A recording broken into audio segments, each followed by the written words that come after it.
Jochen Wermuth из компании Wermuth Management. Тоже с днем рождения, конечно. Всего хорошего. Мне такой очень Я чувствую, что работа закончилась. Я боюсь, что нет. Я боюсь. Я выступаю, например, в вашем «Голос России» и скажу, что я верю.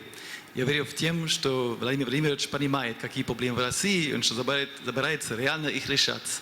И, к сожалению, я должен сказать, что на меня смеются иностранные инвесторы, смеются и российские граждане, и все.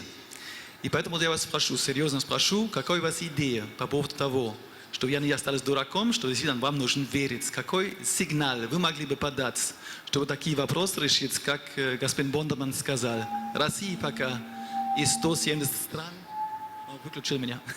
Я не слышу, извините, пожалуйста. Извините, пожалуйста. Из 170 стран в мире, один из 155 более коррумпированная страна.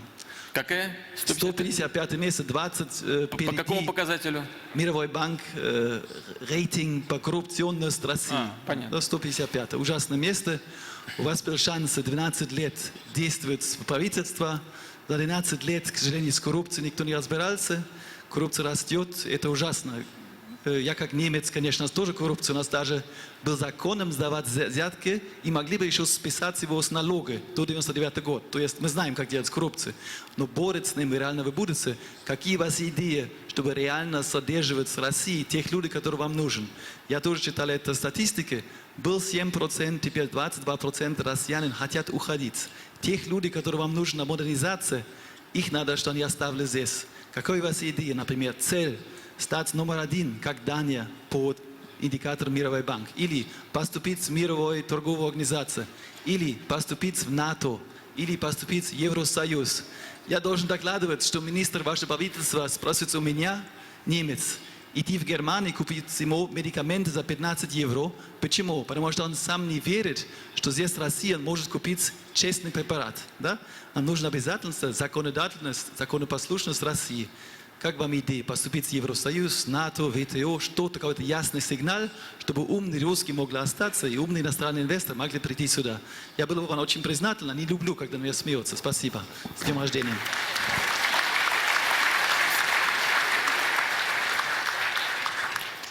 Вы нам предлагаете вступить в ЕС. Вы там с долгами разберитесь сначала?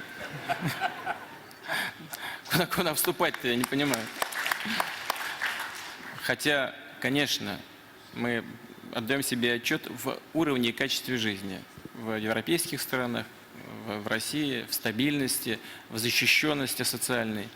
Вы знаете, ведь все, оно познается в сравнении. Если вы посмотрите, что в России было, скажем, в середине 90-х и в начале 2000-х годов, и что сейчас, наверное, все-таки разница есть. И она существенная. Уровень жизни людей вырос в 2 раза. Экономика совершенно другая. Кстати говоря, и по структуре, и структура меняется. Конечно, мы понимаем и видим все проблемы, с которыми мы сталкиваемся, в том числе и коррупция. И, разумеется, будем дальше продолжать бороться с этим. Но, и вы это тоже знаете, эта проблема не только российская, она вообще общемировая, но особенно характерна для стран с переходной экономикой.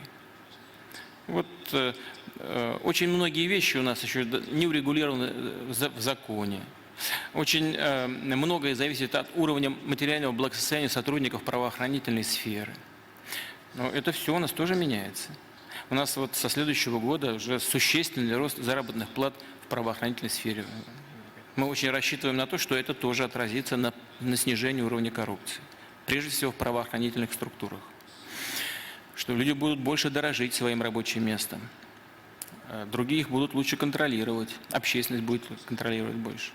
Мы, безусловно, вот нас постоянно там поругивают, допустим, за свободу слова и так далее. Хотя, когда возникают проблемы в некоторых западных странах, очень чувствительные для них темы, там почему-то очень быстро все схлопывается.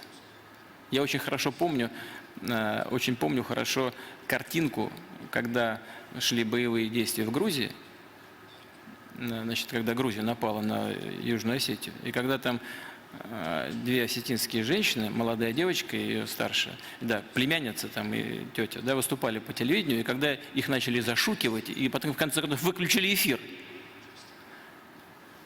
Так что не нужно говорить, что многие проблемы характерны только для России. Они вообще везде есть. В России может быть пока больше каких-то проблем, чем в других местах. По мере развития экономики, социальной сферы, и они будут потихонечку уходить. Я просто в этом не сомневаюсь. Конечно, это нужно время. Собираемся ли мы вступать в НАТО, в ЕС? Нет, мы не собираемся. Мы считаем, что мы в состоянии обеспечить свою собственную безопасность. Что касается ЕС, то мы будем развивать наши отношения с Евросоюзом. Я вообще не представляю себе будущего европейской культуры в широком смысле слова. В широком смысле слова. И будущего европейского континента, ну, когда-то говорили до Уральских гор, но это же географическое понятие.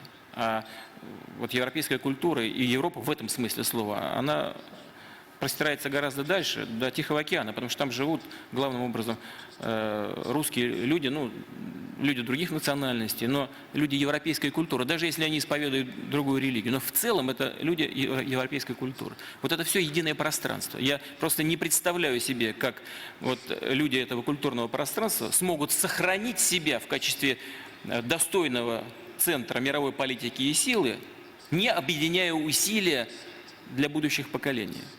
Или мы будем объединять свои усилия, или будем сходить с мировой арены. И наше место будут занимать другие. Я не знаю, может это будет даже лучше или хуже, но точно будет меняться. А чтобы сохраниться, нам точно надо объединять свои усилия. И в этом тоже они, кстати, говоря ничего плохого.